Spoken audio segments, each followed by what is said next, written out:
गई है। तो देखिए ईरान में एक और जहां पर जंगी हालात, इसी बीच अब भूकंप की खबरें सामने आ रही हैं और 4.3 तीव्रता इस भूकंप की मापी गई है। जंगी हालात एक और एक तरफ यहां पर भूकंप देखने को मिल रहा है, 4.3 इसकी तीव्रता। अरविंद जी, जब भी कहीं जंगी हालात उत्पन्न होते हैं और वहां पर जब भूकंप की देखिए खबरें सामने आती है तो सबसे पहले यही कयास लगाया जाता है कि न्यूक्लियर साइट्स पर टेस्टिंग चल रही होगी जिसकी वजह से भूकंप के झटके। क्या ऐसा यहां पर भी कयास लगाया जा सकता है? बिल्कुल आशा जी, पिछली बार भी आपने ऐसा कयास लगाया था। तो पिछली बार होता क्या है बेसिकली कि अ, सामने वाले लोगों को डर पैदा करने के लिए कई बार नकली तरीके से भी वैसा वहां पे जमीन को थर्राने या भूकंप वाली स्थिति पैदा की जाती है।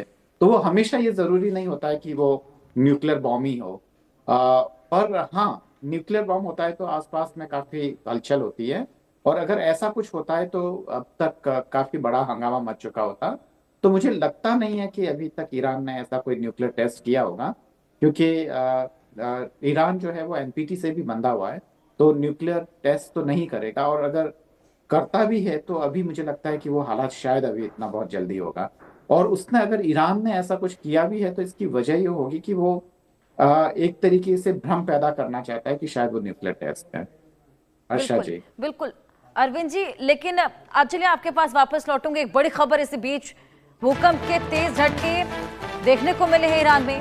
जंग के बीच में भूकंप की तीव्रता भी आपको बता दें कि 4.3 मापी गई है और कहीं ना कहीं ये कयास लगाए जा रहे हैं कि जंग के बीच में न्यूक्लियर साइट्स पर टेस्टिंग की जा रही है जिस वजह से ये भूकंप के झटकों का एहसास हो रहा है। ऐसे ही आपको बताया कि अमेरिका में भी न्यूक्लियर साइट पर ही भूकंप के झटके देखे गए हैं। तो एक और अमेरिका में न्यूक्लियर साइट पर भूकंप के झटके और दूसरी ओर जब ईरान में भी 4.3 की तीव्रता का ये भूकंप, क्या ईरान ने एटॉमिक हथियार का टेस्ट किया है? क्योंकि जिस तरीके से ये जंगी हालात लगातार आगे बढ़ते जा रहे हैं और सबसे बड़ा मुद्दा तो इस पूरे जंगी हालात का यही था कि न्यूक्लियर प्रोग्राम को रोका जाए, क्योंकि अमेरिका को ये लगा था कि शायद आगे चल के न्यूक्लियर वेपन हम पर ही इस्तेमाल किया जाएगा। इजराइल को भी यही डर सता रहा था और इसी को देखते हुए लगातार 2 बार हमने डायलॉग भी देखा जो कि पूरी तरीके से विफल रहा।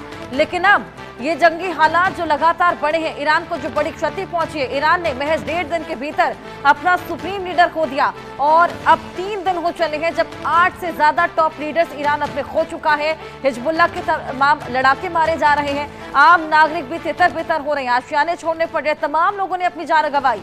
ऐसे में क्या न्यूक्लियर टेस्टिंग कर रहा है ईरान? ये बड़ा सवाल खड़ा होता है और कहीं ना कहीं ये भूकंप के झटके इस सवाल को और भी तेजी दे देते हैं। क्या ईरान ने एटॉमिक हथियार का परीक्षण किया है? क्योंकि 4.3 की तीव्रता का ये भूकंप, इसी बीच अमेरिका में भी भूकंप के झटके देखे गए हैं। अमेरिका में भी आपको बताया कि न्यूक्लियर साइट पर ये भूकंप का झटका आया और अब ईरान भी क्या अपने न्यूक्लियर वेपन्स को टेस्ट कर रहा है? क्योंकि कहीं ना कहीं ये बात भी निकलकर सामने आ रही थी कि पुतिन उकसा सकते हैं ईरान को न्यूक्लियर वेपन के इस्तेमाल को लेकर। हालांकि आपको बताया कि ईरान के पास कोई सेल्फ डिफेंस सिस्टम भी नहीं है।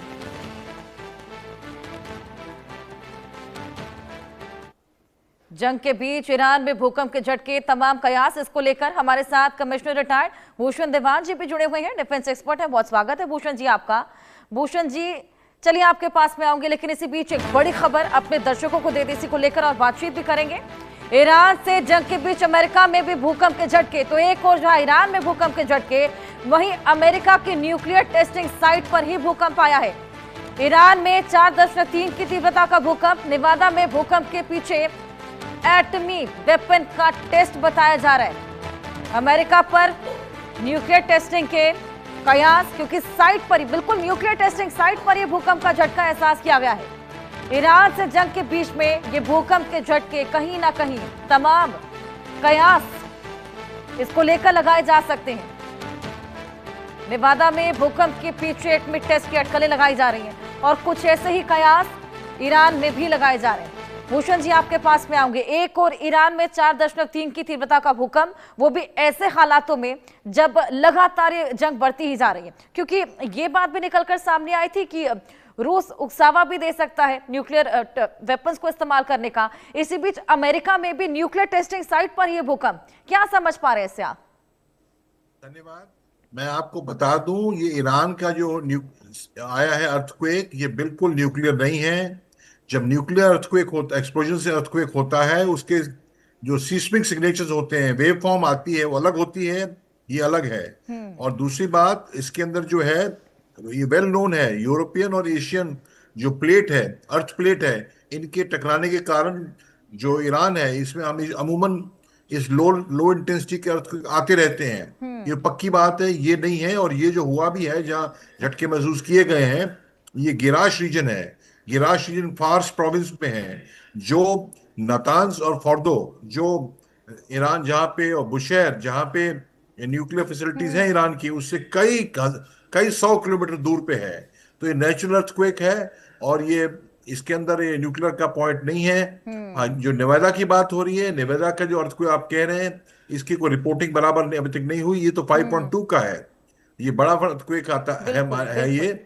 और ये भी कहा जा रहा है ये बड़ा न्यूक्लियर टेस्ट की वजह से नहीं। सर आपने यहाँ पर दिया। इस डिस्कशन को हम लोग कंटिन्यू रखेंगे। फिलहाल एक नजर डाल लेते हैं हेडलाइंस पर।